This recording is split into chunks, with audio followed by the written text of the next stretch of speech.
It was supposed to be another routine congressional hearing. But before it began, whispers traveled through the room like cold wind. Trump's people told staff to block Katie Porter from speaking. Katie Porter, sharp, fearless, the California congresswoman known for exposing lies with her whiteboard, sat in the back, pretending not to hear. But her fingers tightened around a thick manila folder. A staffer approached her seat, voice low. "Ma'am, you've been taken off the speaking list." Katie looked up, her eyes calm but burning. Outside the chamber, Trump's aides smirked, convinced they had shut her down. But as the meeting started, something strange happened. The microphone at the front table began to hiss, a faint crackle that made everyone glance around. Katie slowly stood, folder in hand. No one had called her name. No one had given her permission. Yet the sound of papers sliding free from her folder was louder than the murmur in the room. What was inside those pages would not just speak for her. It would speak for millions. And when she began reading the first line, the entire room froze. Her voice was steady, almost too steady. On March 17th at 2:14 p.m., this email was sent. The room went silent. Katie read from the page, word for word, an internal message from one of Trump's senior advisors, instructing staff to bury critical financial records before the hearing. Gasps rippled through the audience. One aide jumped up. "Point of order! She's not on the schedule!" Katie didn't stop. Her hands shook, but not from fear, from the weight of the truth. The faint scent of coffee still lingered on the pages, as if someone had been up all night trying to hide them. Trump's aides exchanged quick glances. One of them, a tall man in a dark suit, began texting furiously. Then, without warning, Katie's voice softened. "And this is where it gets personal." She pulled out a photograph, grainy but clear. A familiar face stared back, a former staffer who had resigned years ago under mysterious circumstances. The name she was about to say could change the direction of the hearing entirely. But before she could speak it, a loud bang echoed from the hallway. Everyone in the chamber turned toward the door. The sound had been sharp, metal hitting marble. Security rushed toward the hallway. Katie froze, still holding the photograph. A moment later, a man stumbled in. His shirt was wrinkled, his eyes bloodshot. He looked like he hadn't slept in days. "Katie, don't." His voice cracked, barely above a whisper. The room watched in shock. This was the man in the photograph, a former Trump aide, known only as Daniels. He had vanished 3 years ago after rumors of whistleblowing. Katie's grip on the photo tightened. "Daniels, what are you doing here?" He glanced around, fear flickering in his eyes.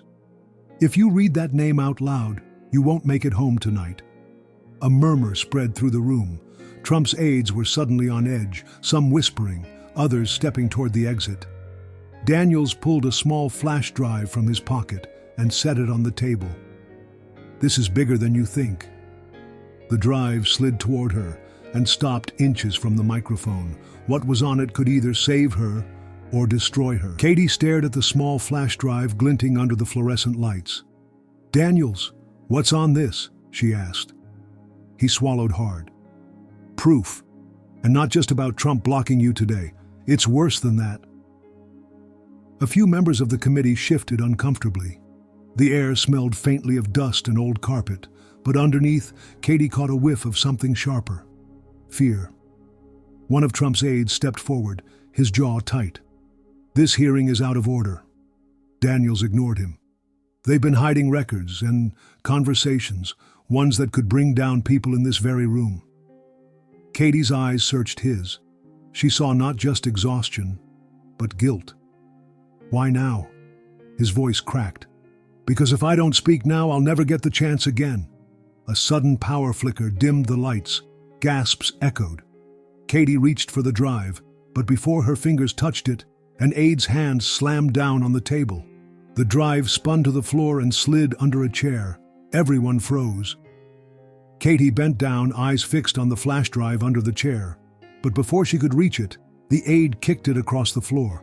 The plastic clicked against the marble and landed near the chamber door, right where two security officers were standing. One officer picked it up. His face was unreadable. Katie rose slowly, locking eyes with him. "That's congressional evidence. Hand it over." The officer hesitated, then glanced toward a man in a gray suit, the sergeant-at-arms. The sergeant gave a small shake of his head. Katie's chest tightened. Around her, the room buzzed with whispers. She could feel her window to act shrinking by the second. Then Daniel spoke, his voice low but urgent. "If they take it, it disappears. Forever." Katie took a step forward, but the officer stepped back toward the door. And just as he reached for the handle, Daniels lunged. The sound of bodies colliding and papers scattering filled the chamber. When they hit the ground, the officer's pocket ripped open, and something else fell out. Not a flash drive, a phone, unlocked. The phone landed screen up on the cold marble floor. Katie caught a glimpse before the officer could snatch it. An open messaging app with the words, "Block Porter, she has the files." And just beneath it, a live thread of instructions from a contact labeled only 45. The officer's face turned pale as he grabbed the phone, but the damage was done. Half the committee had seen it. Daniels lay on the floor, breathing heavily, clutching the flash drive in his fist. His shirt sleeve was torn, revealing a long scar on his arm. Katie crouched beside him. "We still have it." He nodded faintly. "But they know you've seen too much now." In the corner, the sergeant-at-arms spoke quietly into his earpiece. His expression wasn't angry, it was nervous. And then, the unexpected. A committee member who had been silent all morning stood up, her voice trembling but loud. "Let her speak." The room went dead quiet. Katie's hands tightened around the drive. What she was about to say could unravel everything, or end her career in a single sentence. The committee member who spoke up was Representative Laura Stein, a quiet lawmaker from Ohio who rarely made headlines. Her voice didn't just break the silence, it shattered it. "Let her speak," she repeated, firmer this time. Katie glanced at her, surprised. They'd never been political allies. Trump's aides shifted uneasily. One of them leaned toward the sergeant-at-arms, whispering something Katie couldn't hear. Laura stepped closer to Katie's desk. "If you stay quiet now, they win." Katie nodded slowly, but before she could rise, a new voice echoed from the back. "She won't be speaking today." It was a deep, steady tone, belonging to Charles Meeks, a senior committee lawyer known for protecting powerful people. He stepped forward, holding a thick red binder. Katie locked eyes with him. "What's in there?" He smirked. "A legal ruling, effective immediately." But when he opened the binder, a folded slip of paper slid out and landed on the floor. Laura bent down, picked it up, and unfolded it. Her face went pale. Laura stared at the slip of paper, her hand trembling. Katie leaned closer. "What does it say?" Laura hesitated, then read aloud. "Do not trust the man beside you." Every head in the room turned toward the nearest person, suspicion flickering between colleagues, friends, even aides. Katie scanned the faces, heart pounding. "Who wrote it?" No one spoke. Suddenly, a faint metallic rattle echoed from somewhere in the chamber, like a vent cover shifting. Eyes darted upward. Daniel stepped toward Katie, whispering urgently, "We're being listened to." Laura clenched the note in her fist. If that's true, then someone outside this room already knows what's on that drive. Katie's mind raced. She had evidence in her hand, a cryptic warning in play, and a room full of people who might not all be on her side. And then, the unexpected. Charles Meeks, the man with the binder, stepped toward Katie and said softly, "I believe you. Let me help." But Katie saw it, the faintest smudge of black ink on his cuff, matching the handwriting on the note. Katie kept her expression calm, though her pulse was racing. "Help me," she said slowly, watching Meeks's eyes. "Yes," he replied, "but you'll need to leave. Now, they'll stall until you're silenced. Laura stepped between them. Why should she trust you? Meeks didn't flinch. Because if she stays here, she'll never get the chance to speak. Not today, not ever. Daniels moved closer, clutching the flash drive. If you're on our side, prove it. Meeks reached into his jacket and pulled out a small, crumpled envelope. Inside is an address. Safe place. People who can verify what's on that drive without it vanishing into some secure archive. Katie hesitated. Leaving meant breaking procedure, possibly facing ethics charges. Staying meant handing her enemies time to bury the truth. She opened the envelope just enough to see a handwritten street name. It was in a part of the city known for late-night backroom deals and silence bought with cash. Her mind screamed caution, but her gut whispered, if you wait, it's over. Katie's hand closed around the envelope. That's when the chamber doors slammed shut. The heavy chamber doors slammed with a metallic echo. Katie froze, envelope still in her hand. The sergeant-at-arms stepped forward. No one leaves until the chair decides. Laura Stein's eyes darted toward Katie. They're buying time. Daniels gripped the flash drive tighter. If they delay long enough, we're done. Meeks leaned in. You still have one option, but it's risky. Katie didn't answer. Her mind replayed every word she'd heard since stepping into the room. The warning note, the offer of help, the sudden door lock. Then she noticed it. A faint tapping sound from the vent above. Not random, a pattern. Daniels glanced up and muttered, "Someone's signaling." The sound stopped. Seconds later, a side door creaked open. A man in plain clothes stepped inside, holding a folded newspaper. His face was unfamiliar, but his eyes locked on Katie. Without speaking, he slid the paper onto her desk and walked back out. Inside, a single phrase was written in bold marker. "You're not safe here." Katie's fingers tightened around the paper. The ink still smelled fresh, as if it had been written minutes ago. She looked at Daniels. "Do you know him?" Daniels shook his head. "No. But I believe him." Meeks lowered his voice. "If you're leaving, it has to be now. Once they review your evidence, it's gone." Laura crossed her arms. "And if she leaves, they'll claim she fled because she had nothing." The tension was suffocating. Katie felt every second slipping away. Then, her phone buzzed in her pocket. Unknown number. She glanced at the screen. The message read, "You have 20 minutes before they move you to private chambers. Don't go." Her pulse quickened. She typed back a single word. "Why?" The reply came instantly. "Because the private chamber has no cameras." Katie's eyes locked on Laura's. "If that's true," Laura finished the thought for her, "then they can do whatever they want in there." Katie didn't realize she was standing until she felt the room's stairs. She had 20 minutes to decide, stay and fight, or leave and risk everything. Katie took a deep breath. "Daniels, give me the drive." He hesitated, then pressed it into her palm. The cool metal felt heavier than it should. Meeks leaned closer. "If you're going, follow the service hallway. No cameras, 2 turns, then a door to the parking garage." Laura stepped forward. "If she goes, I'm going too." "No," Katie said firmly. "One target is easier to protect than 2. Laura's lips trembled. "Then take this." She slipped a small silver cross from around her neck and pressed it into Katie's hand. "For luck, or proof I gave it to you." The room felt smaller, the air thicker.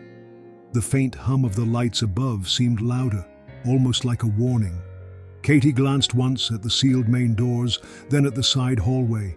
She stepped toward the hallway. That's when the voice came, deep, cold, and close behind her.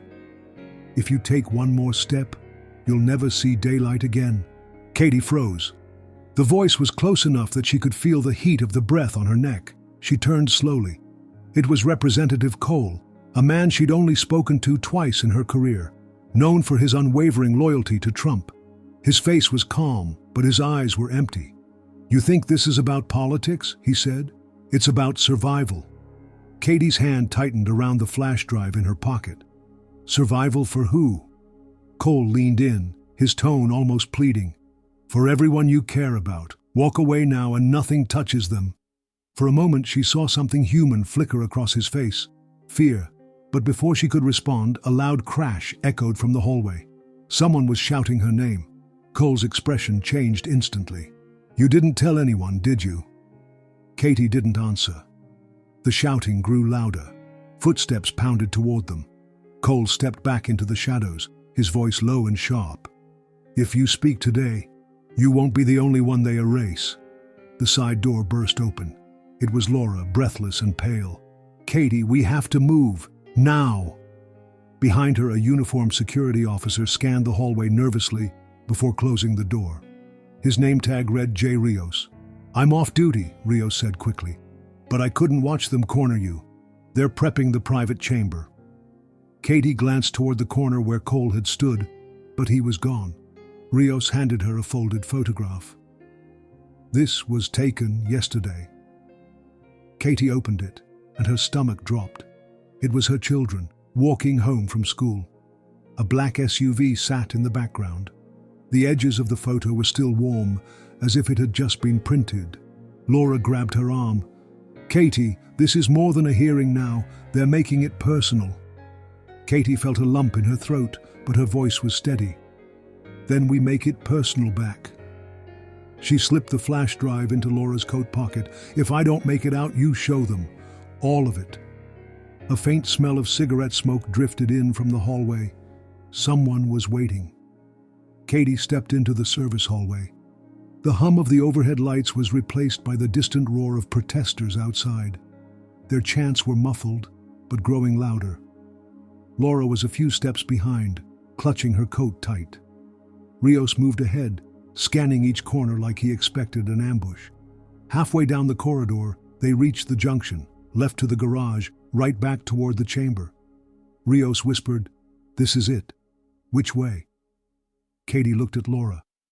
"If we go to the chamber, they try to bury this. If we leave, they'll say I ran." Laura's voice cracked. "And if you stay, they might bury you." Katie's pulse pounded in her ears. Then, an unexpected sound. Children laughing. She turned her head toward the garage door. The laughter faded, replaced by the deep rumble of an engine starting. Her mind flashed to the photograph. Without a word, she started walking, but not toward the garage.